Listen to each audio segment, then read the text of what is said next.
کیا میں تمہارا رب نہیں ہوں؟ تو تمام روحوں نے، ہماری اور آپ کی روحوں نے، تمام کائنات کی روحوں نے، چاہے وہ مومن کی روح ہو، چاہے وہ کافر کی روح ہو، سب نے کہا تھا بلا، ہاں کیوں نہیں، تو ہمارا ضرور پروردگار ہے۔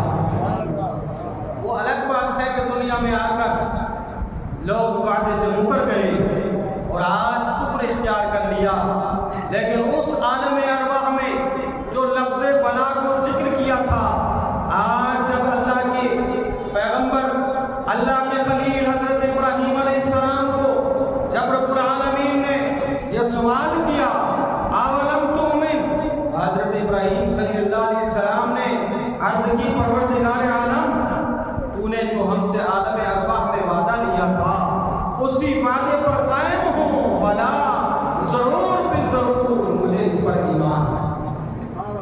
سبحان اللہ، سبحان اللہ۔ اور آج جس آیت کریمہ کی تلاوت کرنے کا شرف حاصل کیا، اس میں بھی رب کائنات نے ایک اللہ کے پیغمبر جن کا نام حضرت عزیر علیہ السلام آتا ہے، ان کو بھی اللہ پاک نے مردوں کو زندہ کرنے کا جو معجزہ ہے وہ عطا فرمایا ہے۔ سبحان اللہ، سبحان اللہ۔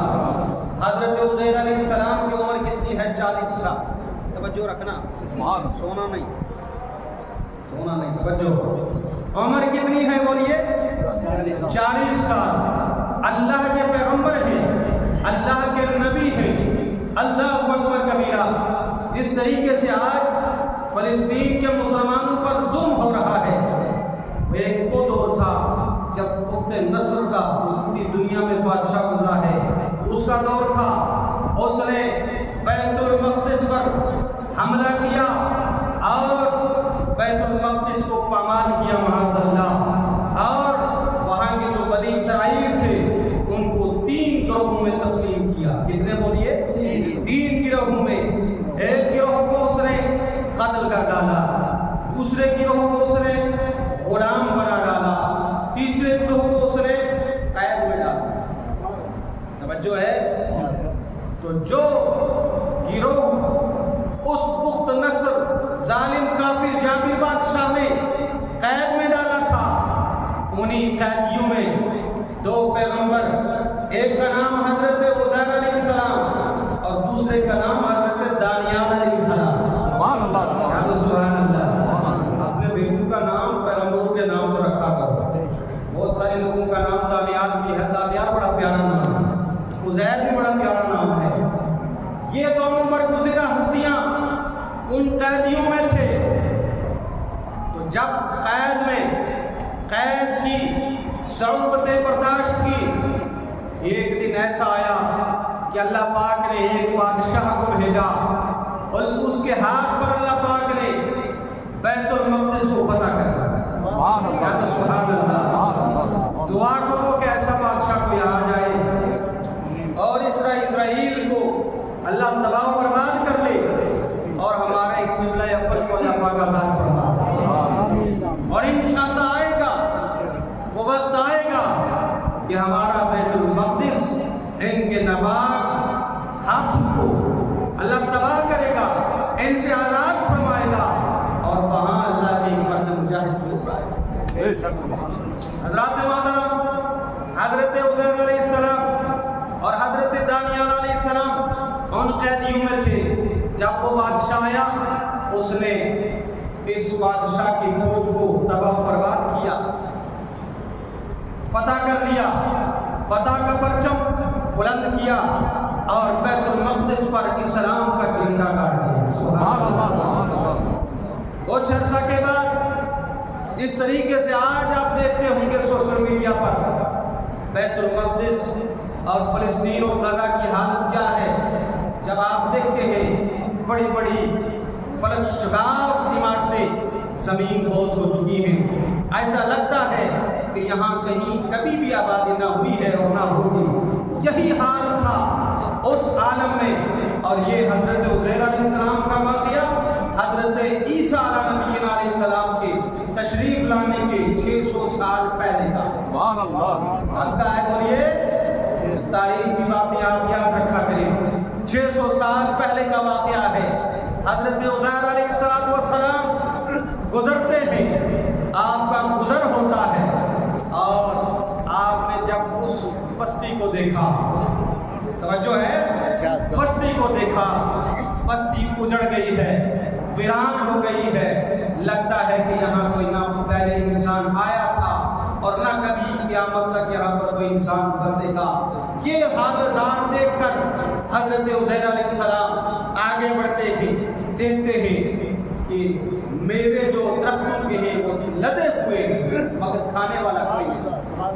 آپ نے انگور توڑے، اس کا جوس بنا کر ایک بوتل میں ڈال دیا، اور پھر کچھ انگور اور انجیر اور ایک روایت میں کھجور آتا ہے، ان جو پھل تھے انہوں کو اپنے کوشادان میں ڈال دیا، اپنے کھانے والے برتن میں ڈال دیا. اور جانے کے بعد جب رب العالمین کی اس قدرت کو دیکھا، عرض کی پروردگار عالم انا یحیی ھذہ اللہ بعد موتھا، پروردگار عالم کیسے اس کو آباد کرے گا جبکہ اس کی حالت کیا ہو چکی ہے، تہس نہس ہو چکی ہے بلڈنگیں. اللہ اکبر کبیرہ. ایسے عالم میں ان کو تھوڑی دیر کے لیے، صبح کا وقت تھا، تھوڑی دیر کے لیے آپ کو نیند کا غلبہ، سبحان اللہ، جو ہے نیند کا غلبہ آ گیا. اسی نیند کے غلبے میں آپ سو جاتے ہیں، آپ کے ساتھ آپ کا گدھا بھی ہے. کیا بولو؟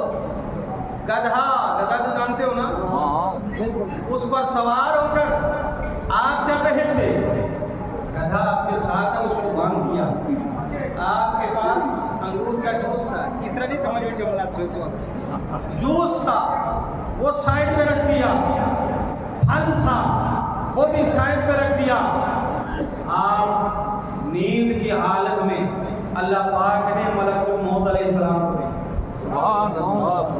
جاؤ میرے عزیر کی روح قبض کر کے میرے پاس لے آؤ.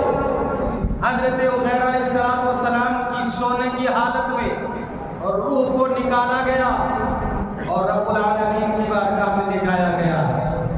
اس حال میں آپ کو کتنے سال گزر گئے؟ 100 سال. سبحان اللہ. کتنے سال بولیے؟ 1 صدی گزر گئی. 100 سال کے بعد اللہ پاک نے ان کو دوبارہ زندہ کیا. اب آپ کہیں گے 100 سال کا زمانہ گزر گیا، دفن نہیں ہوئے، کیا کسی درندے نے نہیں کھایا؟ مفسرین فرماتے ہیں اللہ پاک نے اپنے پیغمبر کے جسم کو درندوں پرندوں جانوروں سے مخفی رکھا، انسانوں کی نظروں سے بھی مخفی رکھا، کوئی بھی ان کو دیکھ نہ سکا. سبحان اللہ. یہاں تک کہ 100 سال گزر گئے. اللہ اکبر کبیرہ. آپ مجھے بتائیں، آپ کی قربانی کے ایام چل رہے ہیں نا، آپ کا گوشت زیادہ سے زیادہ رہے گا تو مہینہ 2 مہینہ وہ بھی فریزر میں لگا کے رکھو، اور اگر اس میں نہ لگاؤ تو اس میں بدبو آنے لگے. بولو ایسا ہے کہ نہیں؟ حضرت عزیر علیہ السلام کے پاس نہ کوئی فریزر ہے، نہ کوئی ٹھنڈک کا انتظام ہے. اس حال میں بھی جو جوس ہے اس کے مزے میں بھی کوئی فرق نہیں آیا. آپ کے پاس جو فروٹ ہے اس کے اندر بھی کوئی کیڑا نہیں پڑا. سبحان اللہ سبحان اللہ. 100 سال تک اگر کسی انسان کی باڈی کو باہر رکھ دیا جائے تو وہ بدبو سے پورے علاقے کو پریشان کر دے، لیکن وہ نبی کا جسم تھا. 10 سال نہیں، 10 دن نہیں، 100 سال تک اللہ نے ان کو زمین پر رکھا، مگر زمین کے اوپر جسم سلامت ہے. کہہ دو سبحان اللہ.